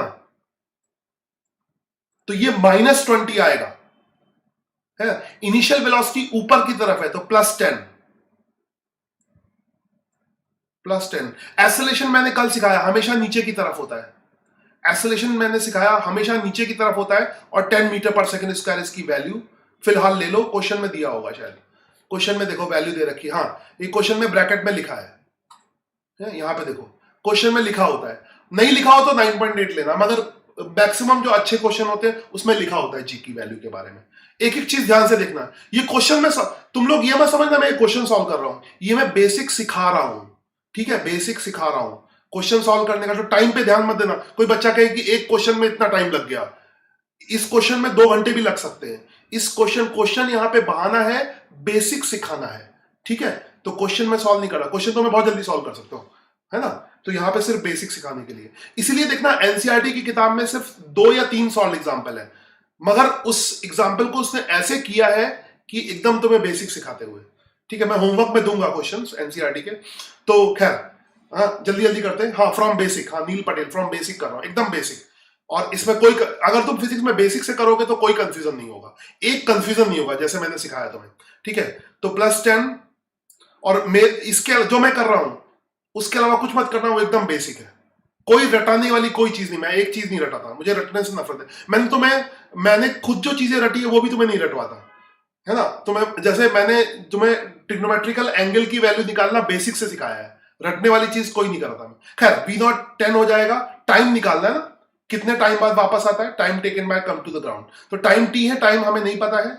और फिर ध्यान से देखना, हाफ एक्सेलरेशन नीचे की तरफ है इसलिए -t होगा, -t नीचे की तरफ है, और t का स्क्वायर, है ना। जो क्वांटिटी ऊपर की तरफ है, क्योंकि मैंने ऊपर पॉजिटिव लिया नीचे नेगेटिव लिया है। अब मैं पेन का कलर चेंज करता हूं और इसके बाद कमेंट करना, यहां पे हो जाएगा -20, कोई कंफ्यूजन नहीं, और 10t, और ये हो जाएगा -5t²। ये क्वाड्रेटिक इक्वेशन बनेगी, ये नीट के लिए भी इंपॉर्टेंट है, ध्यान रखना, ये तो स्कूल के लिए भी नीट के लिए भी, ये जेई वाला नहीं है, नीट का अच्छा क्वेश्चन है मगर नीट के लिए है। 5t² -10t उधर जाएगा और -20, ठीक है, =0। आई थिंक ये बचपन में तुमने सीखा होगा, ये कैंसिल हो जाएगा, 5, 2 और 4, है ना। तो ये आएगा t² -2 -4 =0, -2t होगा ना, 2t पे t लिखना भूल गया। 5t² -10t -20, समझ आया ना। हाँ एक एक चीज देख लो, -2t होगा, ठीक है, -2t, तो आएगा t² -2t -4।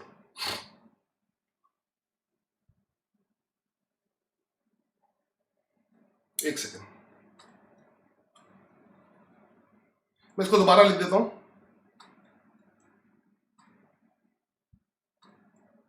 T square minus 2t minus 4। इसमें कोई कंफ्यूजन तो नहीं है, चेक कर लो।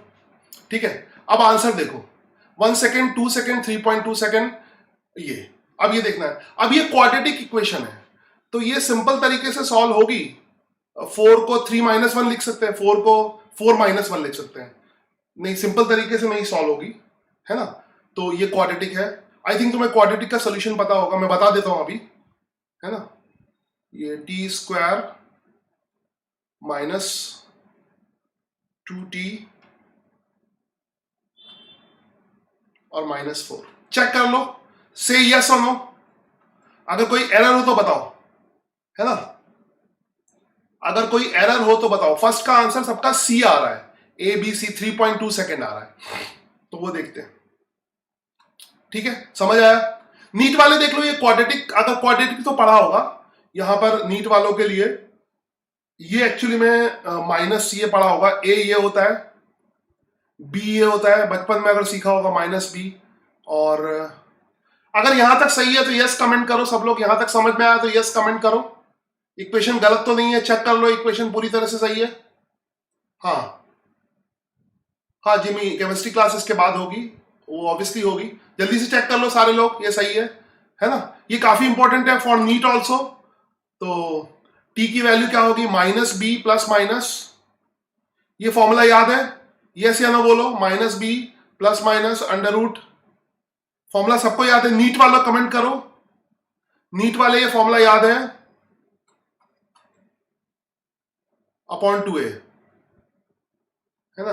नीट वालों को भी याद करना पड़ेगा, फॉर्मूला याद नहीं है तो याद कर लो, ये याद होना चाहिए क्वाड्रेटिक वाला। ठीक है, ओके, नीट वालों ने कमेंट किया, ओके।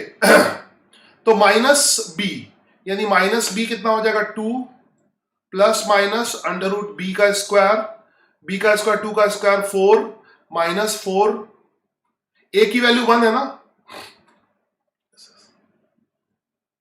ए की वैल्यू 1 है,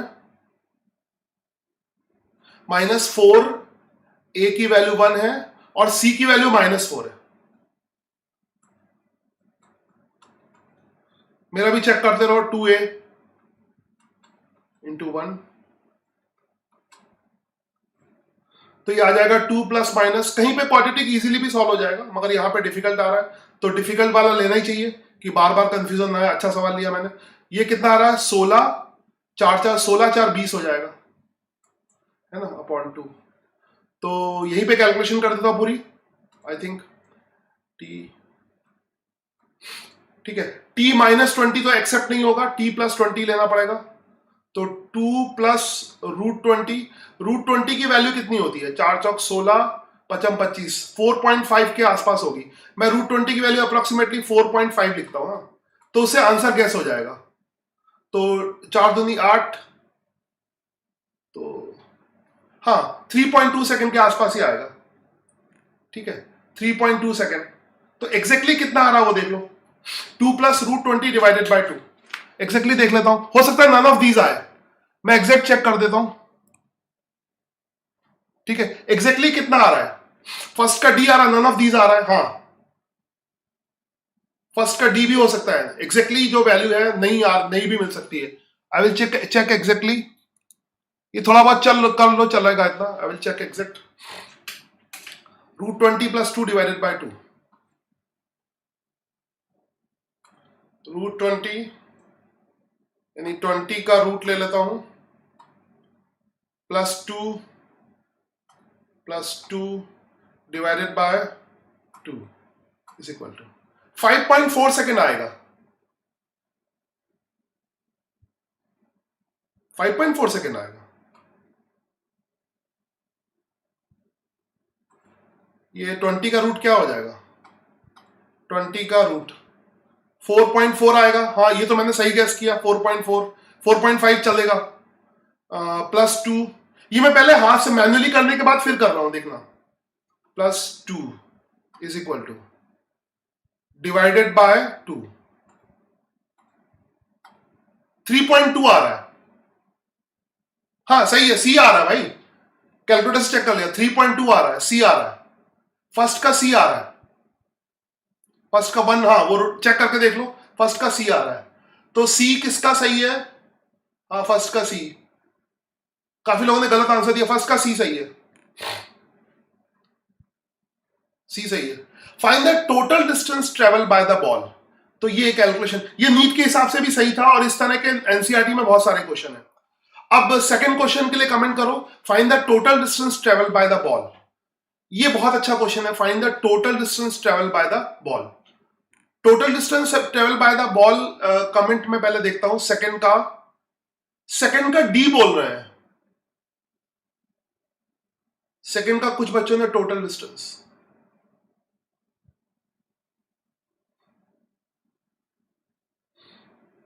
ओके सेकंड में ही दिक्कत हो गया। ध्यान से देखना, यहां पे टोटल ये डिस्प्लेसमेंट आएगा। बड़ा अच्छा क्वेश्चन है, बहुत प्यारा क्वेश्चन लिया है ना। तो डिस्प्लेसमेंट जो है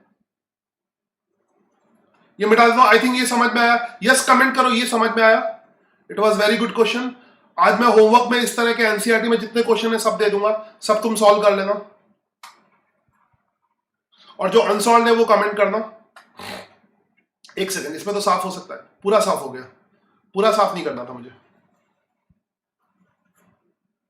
नाउ अब देखो, अब ये टोटल डिस्टेंस पूछ रहा है, अगले क्वेश्चन में टोटल डिस्टेंस पूछ रहा है, डिस्प्लेसमेंट नहीं पूछ रहा है। अगर ये डिस्प्लेसमेंट पूछता तो डिस्प्लेसमेंट तो कितना होता, जैसे यहां पे डिस्टेंस और डिस्प्लेसमेंट समझना। अगर पूछता इस सवाल में अगर मैं तीसरा सवाल बना दूं, ये पहला हो गया, ये 2 हो गया, अगर मैं तीसरा पूछूं, पहले तीसरे के लिए कमेंट करो, find displacement. What is displacement, जरा बताओ डिस्प्लेसमेंट कितना होगा। थर्ड के लिए पहले कमेंट करो, फाइंड, ये थोड़ा स्टाइल से लिख दो इसको, प्रेजेंटेशन वाली स्टाइल से, find total displacement, find total displacement, distance नहीं डिस्प्लेसमेंट।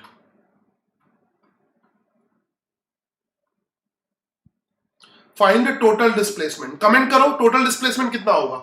थर्ड के लिए कमेंट करो, फोर्थ तो क्वेश्चन ही नहीं है, ये मैं इससे पहले ही पूछ सका ना। थर्ड के लिए कमेंट करो, फोर्थ तो क्वेश्चन ही नहीं है, फोर्थ कौन बोल रहा है, फोर्थ तो आया ही नहीं।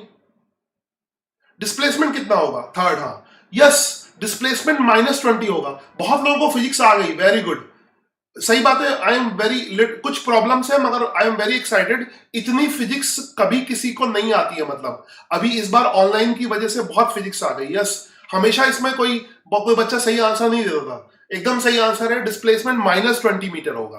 वो शायद पहले भी निकाल दिया, डिस्प्लेसमेंट -20 मीटर होगा। Yes, displacement is not difficult, distance difficult है। डिस्टेंस निकालने के लिए तुम्हें क्या करना पड़ेगा, डिस्टेंस तो हो गई लॉजिकली, और ये क्वेश्चन मैंने बेसिक क्लियर करने के लिए है, क्वेश्चन मत समझना इसको। ये बेसिक डिस्टेंस का मतलब ये पूरा पाथ, ये पूरी पाथ लेंथ डिस्टेंस होगी, ये पूरी पाथ लेंथ, ठीक है, ये पूरी पाथ लेंथ डिस्टेंस होगी। अच्छा, ये पूरी पाथ लेंथ अगर डिस्टेंस निकालोगे तो डिस्टेंस टोटल ये निकालनी पड़ेगी। डिस्टेंस के लिए जो भी कमेंट किया हो, ठीक है, तो डिस्टेंस तो ऑब्वियसली डिस्टेंस जो है काफी ज्यादा होगी, 20 से ज्यादा होगी। डिस्टेंस हम निकालते हैं, डिस्टेंस हम कैलकुलेट करते हैं, डिस्टेंस अच्छा होगा। डिस्टेंस के लिए पहले यहां तक की डिस्टेंस निकालनी पड़ेगी, है ना। तो सपोज करो, let me change the colour, अगर यहां से टॉप मोस्ट पॉइंट तक ये वैल्यू y1 है, मान लो ये वैल्यू y1 आ रही है, तो डिस्टेंस हो जाएगी, डिस्टेंस होती है total path length, distance total path length है। फिलहाल ये सवाल ना तो जेई के लिए ना नीट के लिए, ये सिर्फ बेसिक के लिए सवाल है। अभी नीट जेई की बात हम तब करेंगे जब मैं क्विज लूंगा।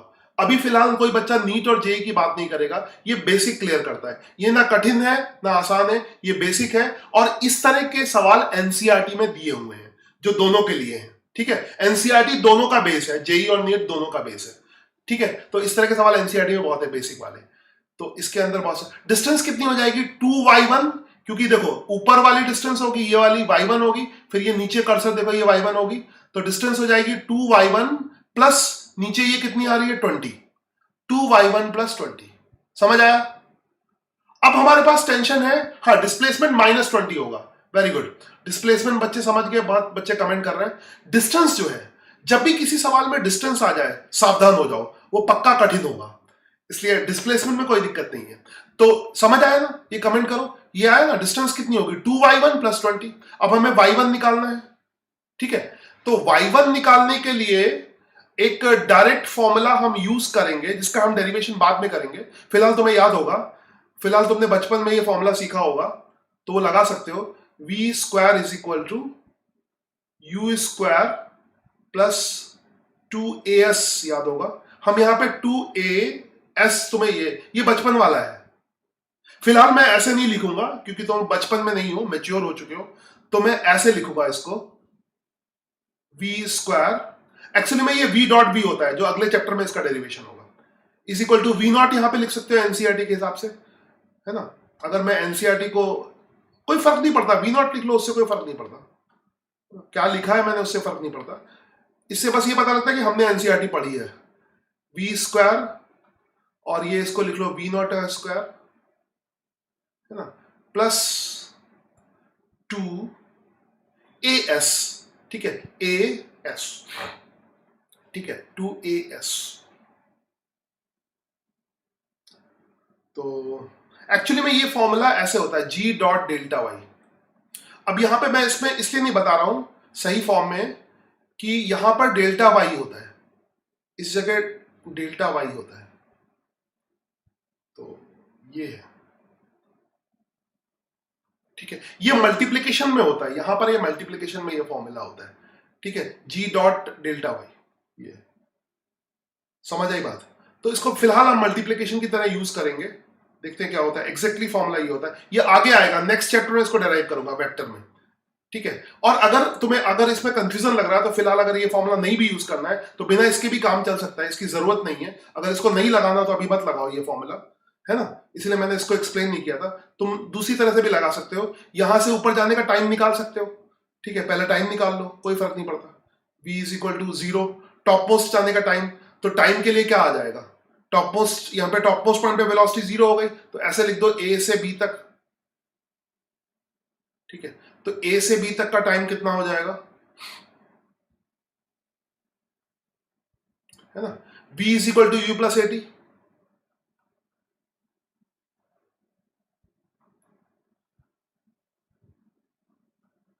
है ना, ये टाइम निकाल लिया। फिर टाइम से हाइट निकाल लेंगे, तो टॉप मोस्ट पॉइंट पे वेलोसिटी कितनी हो जाएगी 0, इनिशियल वेलोसिटी 10 है, प्लस एक्सेलरेशन डाउनवर्ड डायरेक्शन में -t है, और टाइम है, तो टाइम की वैल्यू 1 सेकेंड आ जाएगी,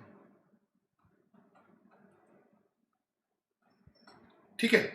और उसके बाद अगर डेल्टा वाई निकालना है, delta y is equal to u t v naught t plus half at, vector लगाना, हाफ एटी स्क्वायर, ठीक है। थोड़ा जल्दी कर रहा हूं। डेल्टा वाई की वैल्यू अब कितनी हो जाएगी, फाइनल पोजीशन कितनी है y1, देखो फाइनल पोजीशन कितनी है y1, है ना, यहां पे डायग्राम देखना, फाइनल पोजीशन इज y1, मगर पोजीशन तुम्हें यहां से मेजर करनी होगी, 0 यहां पे है ना, तो फाइनल पोजीशन है y1 प्लस 20, क्योंकि पोजीशन तुम यहां से मेजर करोगे ना, इस जगह से, तो 20 ये हो गई और प्लस y1 ये फाइनल, तो ये क्या हो गया, ये फाइनल पोजीशन हो गई, ये फाइनल पोजीशन हो गई। मैं अगले पेज पे जाता हूं, ये फाइनल पोजीशन हो गई, माइनस इनिशियल पोजीशन क्या हो गई, इनिशियल पोजीशन यहां पर है, ये इनिशियल पोजीशन है, तो इनिशियल पोजीशन इसकी क्या हो जाएगी 20। आई थिंक समझ में बहुत धीरे समझ। फाइनल पोजीशन क्या हो जाएगी, यहां से पोजीशन लेनी है, ओरिजिन यहां पर है, तो 20 ये है प्लस y1, और इनिशियल पोजीशन क्या है, क्योंकि इनिशियली पार्टिकल यहां पर है, तो इनिशियल पोजीशन क्या है 20, है ना। सिंपल स्ट्रेट लाइन मोशन की तरह करो, बेसिक लगाओ, इज इक्वल टू, ये पोजीशन का डिफरेंस आ गया, v नॉट की वैल्यू कितनी है 10, इंटू टी की वैल्यू 1 है, प्लस हाफ ए की वैल्यू कितनी है -10, अब ये कमेंट बॉक्स नहीं देख रहा मैं, -10 और 1 का स्क्वायर T1 आया है। तो यहां से फिर फर्दर सॉल्व कर लेंगे इसको, तो यहां से कितना आएगा, y1 आएगा, क्योंकि ये +20 और -20 कैंसिल हो जाएगा, तो y1 इज इक्वल टू, ठीक है, 10 -5, समझ आया ना, हाफ 10 इंटू टी का इसका 10 -5, 10 -5 कितना हो जाएगा 5, ठीक है, 10 -5, तो टोटल डिस्टेंस फिर कितनी आएगी 2y1 + 20, यानी 2 इंटू 5 + 20, तो 10 + 20 कितना हो जाएगा 30, ठीक है, तो इसका सी आंसर आएगा। अब मैं कमेंट पढ़ता हूं,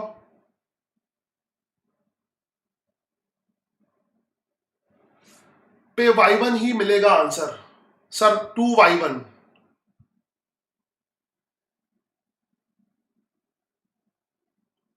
2y1 ये समझ नहीं आ रहा, 2y1, हाँ, टोटल डिस्टेंस कितनी होगी, आई थिंक ये सवाल समझ, तो मैं मैसेज कर दो, वॉइस मैसेज कर सकते हो, टोटल डिस्टेंस कितनी हो जाएगी y1 + y1, 2y1, डिस्टेंस के तो वही बेसिक कंसेप्ट होंगे, है ना,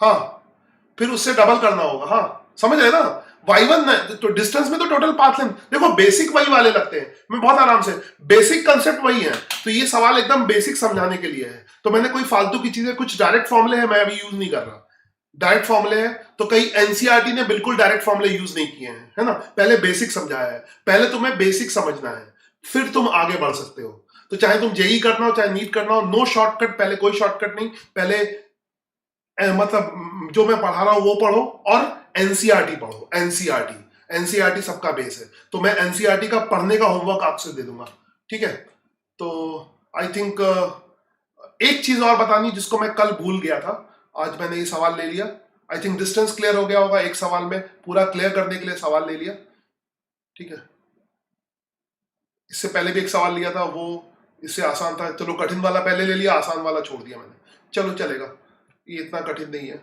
इतने ही सफिशिएंट है, बहुत इंपॉर्टेंट केस है, यह एनसीईआरटी में भी ऐसे दिया हुआ है। इफ यू टेक एनसीईआरटी, एक मिनट, मैं एनसीईआरटी ले ही लेता हूं, एक मिनट वेट करना, तो मैं एनसीईआरटी में क्या करना है वो बता दूं, कि फिर एनसीईआरटी में कॉपी पेस्ट क्या कौन करेगा,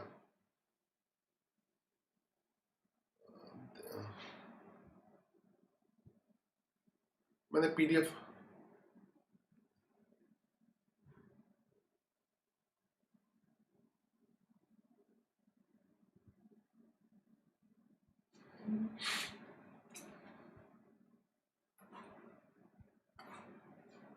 It's 7 o'clock. बस 2 मिनट और, आज टाइम मेरा हो गया मगर फिर भी बता रहा हूं, बस मैं होमवर्क दे के जा रहा हूं, आज केमिस्ट्री क्लास 7 o'clock से, तो प्रैक्टिस हम नहीं कर पाएंगे, तो ध्यान से देखो, आज का होमवर्क देके जा रहा हूं, टेस्ट में केमिस्ट्री की क्लास के बाद टेस्ट लूंगा, और टेस्ट में तुम लोग का टेस्ट मैं क्यों नहीं ले रहा था समझ जाए, तुम लोगों ने बहुत सारे वो किए थे, नाम नहीं लिखे थे किसी ने, फिर मैं मार्क्स चढ़ाऊंगा कैसे, तो वो सब बातें जो है वो सही कर लो, हाँ, कि मतलब प्रॉपर तरीके से प्रेजेंटेशन प्रॉपर करना, सिर्फ एक आध बच्चे ने बहुत अच्छा किया था, तो इसीलिए मैंने बीच में टेस्ट रोक दिए थे, मगर आज मैं टेस्ट लूंगा केमिस्ट्री की क्लास के बाद, क्योंकि टेस्ट से ही तुम सीखोगे, और टेस्ट दोनों के लेवल का होगा, ये चैप्टर तो एक्सपेरिमेंटल है, ये कभी एक्सपेरिमेंट से सिखाऊंगा, है ना, ये चैप्टर में बहुत सारे लाइव वीडियो दिखाऊंगा, एक्सपेरिमेंट बहुत है इसमें, अब सुनना ध्यान से, ये तुम्हारा चैप्टर है मोशन इन स्ट्रेट लाइन, पहले तो एक एक लाइन पढ़ना है, समझना है, रटना कुछ भी नहीं है, इसमें एक चीज नहीं रटनी है ना, नीट वालों ध्यान रखना, एक चीज रटने वाली नहीं है, सब समझने वाली है, प्लस माइनस कैसे लिया है, जैसे मैंने स्ट्रेट लाइन पाथ बताया था शुरू में, सब एक एक लाइन एक्सटी ग्राफ कैसे बनेगा, ये सब मैं सिखा चुका हूं तुम्हें सब इससे एक एक लाइन, एवरेज वेलोसिटी, ये एक एक लाइन पढ़ना है, ठीक है, पढ़ना है, कुछ चीजें बची है भी बताना, इंस्टेंटेनियस वेलोसिटी पढ़ना है, ये सवाल मैं बता चुका हूं, 3.1 बता चुका हूं, होमवर्क लिख लेना, है ना, इसके ऊपर होमवर्क लिख लेना, ठीक है, ये दिखा रहा हूं, ये सब पढ़ लेना, सब पढ़ा चुका हूं मैं, ये लिमिटिंग प्रोसेस है तो समझ आ जाएगा, समझना, 3.2 बता चुका हूं, हो चुका है, ठीक है, एरिया अंडर कर्व से इक्वेशन निकालना, ये 10th में भी था, ठीक है, तो 10th में भी था, अगर दिक्कत आएगी तो बता दूंगा, कमेंट करना। इसमें बताना कौन सा सेक्शन नहीं समझ में आया। ये एरिया अंडर कर्व से निकालना ये बाकी है, ये अभी सिखाऊंगा। ये बहुत छोटा है क्योंकि 10th में भी किया था, इसलिए मैंने अभी नहीं लिया, मगर अभी इंटीग्रेशन से भी किया, एरिया अंडर कर्व से भी किया है। ठीक है, एग्जाम्पल 3.3 करना है, एग्जाम्पल 3.4 करना है। एग्जाम्पल 3.4 करना है, पढ़ना है। देखो प्रॉपर तरीके से डायग्राम अपने तरीके से बनाना है। तो y माइनस वाई नॉट कैसे करके ले रहा है, तो इसको ध्यान से पढ़ना है। यही सवाल ऐसा ही सॉल्व एग्जाम्पल लिया गया है। एग्जाम्पल 3.4 तो वैसे ही एग्जाम्पल ले गया, इस एग्जाम्पल 3.4 ध्यान से पढ़ना है। इसने भी वैसे ही कुछ किया है, ध्यान से देखना है इसको। ठीक है, बाकी आगे तुम पढ़ सकते हो, फ्री फॉल सब पढ़ सकते हो। ये भी फ्री फॉल सिखाना है। फ्री फॉल का एक सवाल लूंगा, एक सवाल लिया मैंने फ्री फॉल का। ठीक है, और कुछ एक स्टॉपिंग डिस्टेंस है वो भी सिखाना है, तो तुम पढ़ते रहोगे। इसको पढ़ पहले ना, उसके बाद जो एग्जाम्पल करने हैं वो नोट कर लो। इसमें कोई भी सवाल ऐसा नहीं पूछा जिसको रट सकते हो तुम। और थोड़ा सा सवाल का सीक्वेंस इधर उधर है, तो सीक्वेंस से सारे सवाल नहीं करने, तो नोट कर लो कौन से सवाल करने हैं, है ना। अभी आज के लिए मैं देता हूं, आज के लिए फिर बाद में देखेंगे। अभी 3.10 करना है। 3 नोट कर लो, 3.10 आज का होमवर्क है। 3.10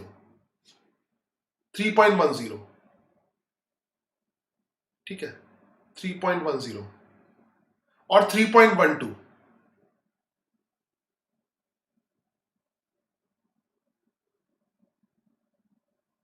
बस दो काफी हैं, फिर एक एक करके दूंगा, एक साथ नहीं दूंगा सारे। 3.12 और 3.13 लिख देता हूं। 3 सवाल देता हूं, ज्यादा दे दूंगा तो बहुत ज्यादा हो जाए, कर नहीं पाओगे, थोड़ा थोड़ा देता हूं। 3.10 क्योंकि एक में बहुत सारे सवाल है, एक सवाल को करने में, तो एनसीईआरटी और ये सबके लिए है, और ये खुद करने हैं, ये नहीं कि तुम सोल्यूशन कहीं से पढ़ लो, ये खुद से करने हैं। 3.10 अब सब लॉजिकल सवाल है, इसमें डायरेक्ट कुछ भी नहीं है। 3.10 करना है और 3.12 और एक और ले लो 3.13। अब जैसे ये सवाल है, magnitude of displacement sometimes called distance over an interval of time, total path length covered by the particle over the same time. Explain directly, clearly, with example and distinction between them. अब तुमसे पूछ रहा ये वो बच्चा answer नहीं दे सकता जिसने समझा नहीं है। ठीक है, वो डायरेक्ट कुछ नहीं पूछ रहा, वो ये नहीं पूछ रहा कि डिफाइन डिस्प्लेसमेंट, डिफाइन ये कैसे सवाल पूछ रहा। देखो, एक्सप्लेन क्लियरली विथ एग्जाम्पल, एक एग्जाम्पल लो, एक्सप्लेन करो। Magnitude of displacement sometime called distance. ठीक है, डिस्प्लेसमेंट के मैग्नीट्यूड को कभी कभी डिस्टेंस भी कहते हैं, over an interval of time and the total length of path covered by the particle over the same time interval. तो कह रहा है इसको एक्सप्लेन करो बस, तो ये मैंने कहीं ना कहीं समझाया है, एक्सप्लेन करना। बी पार्ट देखो इसका, magnitude of average velocity over interval time and average speed over the same interval, average speed of particle over interval time is defined as total path length. ये सब सिखाया है। Show that both the second quantity either greater. ये देखो, सिर्फ logical सवाल है। ठीक है, हाँ सिर्फ लॉजिकल सवाल है। तो होमवर्क रिपीट किया, 3 क्वेश्चन बहुत है, 3.10, 3.12, 3.13। तो ये जो बच्चा जिसने समझा नहीं है वो नहीं कर सकता, सिर्फ समझने वाला करेगा। इसको रटाया नहीं जा सकता, इसलिए रटना भूल जाओ बच्चों, रटना भूल जाओ। इसलिए बच्चे नील ने कमेंट किया था कि नोटबुक बनवाओ, नहीं कुछ नहीं, कोई जरूरत नहीं है। मतलब नोटबुक के फिर रटने की टेंडेंसी, जो नोटबुक में लिखा है वो रटना है, रटने वाले सवाल ही नहीं है। वो एनसीईआरटी का देखो, अभी तक गुजरात बोर्ड की बुक चलती थी पहले, तो उसमें रटाया जा सकता था। एनसीईआरटी का एक सवाल नहीं रट सकते, और मैक्सिमम सवाल न्यूमेरिकल्स है। मैक्सिमम या तो न्यूमेरिकल क्वेश्चन है या लॉजिकल है। तो कोई ये कहता है कि थ्योरी पढ़ लो, थ्योरी तो है ही नहीं, पढ़ोगे क्या? थ्योरी है ही नहीं, एक चीज थ्योरी नहीं है। ठीक है, पूरा लॉजिक, जैसे मैंने 1 घंटे इतना एक्सप्लेन किया, पूरी किताब में एक्सप्लेनेशन है, थ्योरी वैसी नहीं है। तो जैसे मैंने एक एग्जांपल लेके पूरी क्लास में कितनी देर तक एक्सप्लेन किया, ऐसी एनसीईआरटी में रिटन एक्सप्लेनेशन है।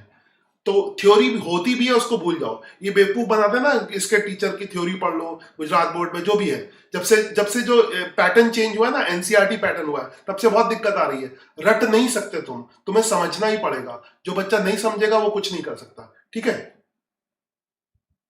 नहीं नील पटेल, बुक बनाने की तुम सॉल्व, देखो ऐसे क्वेश्चन की क्या बुक बनाओगे? ये लॉजिक, इस क्वेश्चन की क्या बुक बनेगी? इसका आंसर क्या रटोगे?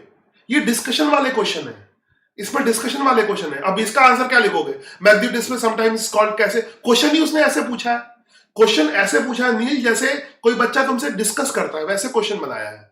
तो इसका डायरेक्ट आंसर, इसमें हर बच्चे का आंसर डिफरेंट होगा, हर बच्चे का आंसर डिफरेंस होगा। ये क्वेश्चन खाली समझने के लिए है, तो मैं खाली लॉजिकली डिस्कस करूंगा, इसको लॉजिकली डिस्कस करूंगा, तो कुछ भी याद नहीं करना है, ठीक है?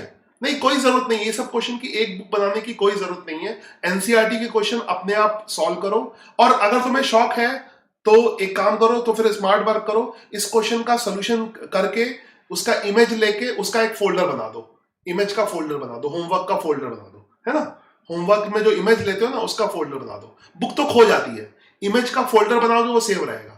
तो जितना तुम होमवर्क करते हो उस सब का एक फोल्डर बना लो, है ना? वो मोबाइल में सेव करते जाओ, वो हमेशा के लिए हो जाएगा, ठीक है?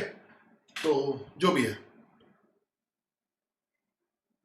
पेज पे सॉल्व करके उसकी इमेज ले लो भाई, क्या क्वेश्चन है नील भाई? पेज पे सॉल्व करके उसकी इमेज ले लो, कंप्यूटर पे फोल्डर बना लो, उसमें क्या है? मगर एक चीज समझ लो, यहां पे समझ लो, एक चीज समझो, ये सब सुनना ध्यान से, नील के लिए स्पेशल आंसर है यहां पर, सुनना, ये जो आंसर है ये रटने वाला नहीं है। तुमने जैसे डिस्प्लेसमेंट समझा है तो इसका तुम आंसर दे दोगे, और ये क्वेश्चन तुमसे कोई पूछेगा नहीं, ये क्वेश्चन कोई भी है, ये एनसीईआरटी के जितने दोबारा नहीं पूछेगा। अगर तुम्हें ये क्वेश्चन का आंसर आता है तो तुम कोई भी क्वेश्चन सॉल्व कर लोगे, ऐसे क्वेश्चन है। आई थिंक समझ में आ गया होगा। अगर तुम्हें एनसीईआरटी का ये क्वेश्चन का आंसर देते हो, सपोज करो तुम 3.13 का आंसर दे देते हो, तो तुम, इसका मतलब ये हुआ तुम हर एक क्वेश्चन सॉल्व कर सकते हो जहां पर डिस्प्लेसमेंट आएगा। तो जिस बच्चे के कंसेप्ट, ये खाली ये चेक करने के लिए क्वेश्चन है तुम्हारे कंसेप्ट क्लियर है या नहीं क्लियर है। तो कुछ बच्चे थोड़ा सा कंफ्यूजन में है कि अब क्वेश्चन कैसे आएंगे। अब वो वाले क्वेश्चन नहीं है कि मैं तुम याद करो, कल टीचर पूछेगा, जैसे कल कोई टीचर ने 10, जैसे हमारा एजुकेशन सिस्टम बहुत गंदा है, टीचर ने क्वेश्चन दिए 10, बच्चे उसको रट के आते हैं, फिर टीचर पूछता है बच्चा इनके आंसर बताओ। यहां पर इन क्वेश्चन का एम ये बिल्कुल नहीं है। इन क्वेश्चन का एम है कि तुमने समझा है कि नहीं समझा है। अगर तुमने समझा हुआ है तो इन क्वेश्चन के आंसर अपनी समझ से दे दोगे, इनको कोई पूछेगा नहीं। तो इन क्वेश्चन पे बेस, जो जैसे ये क्वेश्चन है, मान लो अगर डिस्प्लेसमेंट ऑफ, अगर किसी को पता है कि डिस्टेंस क्या होती है, डिस्प्लेसमेंट पता होता है, तभी वो इस क्वेश्चन का आंसर दे देगा समझ से, ठीक है? और दोबारा कोई नहीं उससे पूछेगा। ये सवाल कोई भी एग्जाम में नहीं, इसमें से एनसीईआरटी का एक सवाल एग्जाम में नहीं पूछते हैं। एग्जाम में खाली न्यूमेरिकल्स पूछेंगे जिसमें डिस्प्लेसमेंट पूछा जाएगा, या मैग, जैसे अभी जो न्यूमेरिकल था उसमें देखो, अभी जो मैंने सॉल्व किया उसमें तुम्हें आता ना डिस्टेंस का कंसेप्ट, डिस्टेंस पाथ लेंथ होती है, डिस्प्लेसमेंट ये होती है। तो वैसे न्यूमेरिकल पूछे जाएंगे, डायरेक्ट कोई तुमसे नहीं पूछेगा कि डिस्प्लेसमेंट बताओ क्या होता है, डिस्टेंस बताओ क्या होता है, डिस्टेंस की परिभाषा बताओ, वेलोसिटी की परिभाषा बताओ, एवरेज वेलोसिटी की परिभाषा बताओ, एवरेज एक्सेलरेशन की परिभाषा बताओ। अगर ये पूछता है तो बेवकूफ है। ये सब कोई नहीं पूछेगा, बस उसको अप्लाइड करके न्यूमेरिकल पूछेगा। ये सिंपल है। आई थिंक समझ में आ गया होगा, नहीं तो धीरे धीरे समझ में आ ही जाएगा, वक्त तुम्हें सब समझा देगा धीरे धीरे। अभी 11th में आए हो, मैंने बहुत ट्राई किया तुम्हें समझाने की, और कोशिश करूंगा और समझाने की। तो फिलहाल जो है ये 3 क्वेश्चन का होमवर्क करो। फिलहाल मैं स्ट्रीम बंद करता हूं, ठीक है? कल हम ये 3 क्वेश्चन डिस्कस करेंगे, इसमें जो डाउट हो बता देना, इन 3 क्वेश्चन में डाउट बता देना, तो लाइव क्लास में डिस्कस करेंगे। डाउट को ग्रुप में कमेंट कर देना कि मुझे नहीं आ रहा है, 3.12 नहीं आ रहा, बस कमेंट कर देना 3.12। तो ज्यादा डाउट होंगी तो हम लोग क्लास में ये एनसीईआरटी के क्वेश्चन डिस्कस करेंगे, क्योंकि ये कंसेप्चुअल क्वेश्चन है, ये सिर्फ डिस्कस किए जा सकते हैं, ठीक है? उसके बाद ओके, चलो take care and bye. Test chemistry की क्लास के बाद